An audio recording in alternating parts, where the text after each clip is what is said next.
Unbreakable. Ăn gì? Ngon mà. Anh ơi, chuẩn bị đi chưa? Khoan. Cái gì vậy?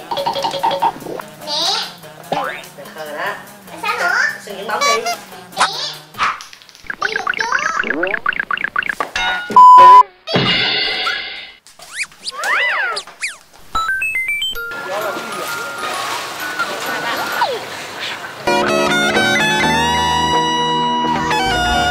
Sáng em hôm nào đứng giữa linh hồn khi tôi chợt mơ thấy.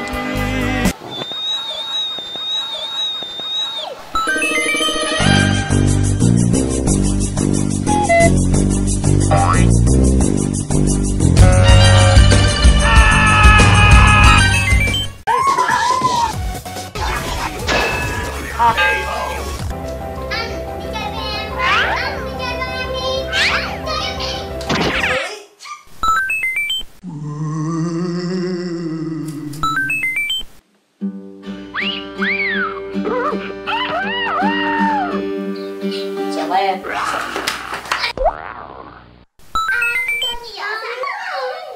Anh là Harry.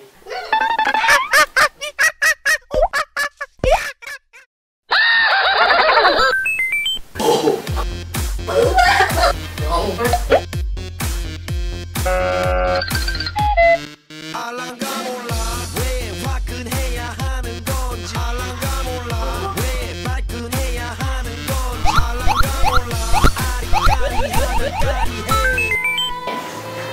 Em rất là lâu lắm rồi đó, mình quen nhau được không? Anh ơi, mình quen nhau được không?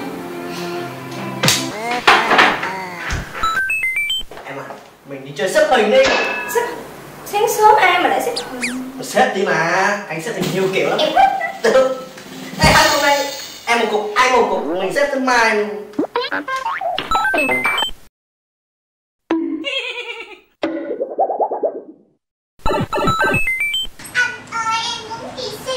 Đi xem phim hả? Trễ được không? Đến chút nha.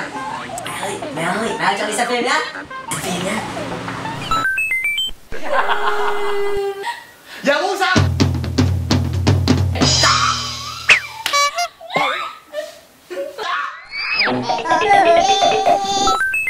Anh muốn nói với em điều gì? Anh nói đi. Lúc này em có vẻ mập đó. Em biết ước mơ của anh là gì không? Dạ không. Là thành Iron Man. Ước mơ của em là gì? Ước mơ của em là được gặp Iron Man một lần. Anh là Iron Man nè. Em à, anh muốn nói với em rằng anh sống bên em trọn đời, như núi trư rong đứng bên mặt trời. Người mặt trời xa với ngọn núi. Thế là xu thế mang tầm cỡ quốc tế của các cấp bậc vai vế. Nụ thương rất vui. Thế lựa thử như con dế, không phải nhan sắc hạn chế mà vì mình quá tử tế. Thân vậy thôi.